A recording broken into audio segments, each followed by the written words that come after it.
स्वराज्य न्यूज मराठी, माझा हक्क माझं राज्य स्वराज्य।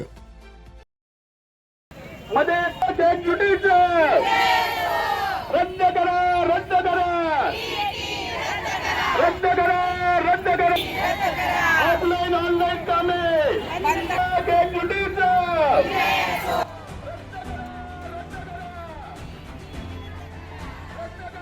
आपल्या विविध प्रलंबित मागण्यांसाठी महाराष्ट्र राज्यातील शिक्षक आणि शिक्षकेतर कर्मचारी शुक्रवारी राज्यव्यापी संतापावर होते, ज्यामुळे राज्यभरातील बहुतांशी शाळा बंद राहिल्या।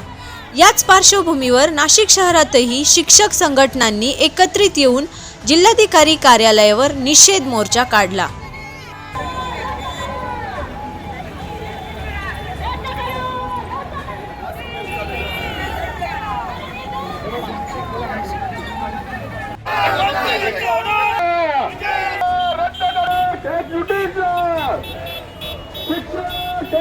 नाशिकमध्ये शिक्षक आणि शिक्षकेतर कर्मचाऱ्यांनी समन्वय समितीच्या नेतृत्वाखाली एकत्र येत जिल्हाधिकारी कार्यालयावर मोर्चा काढला।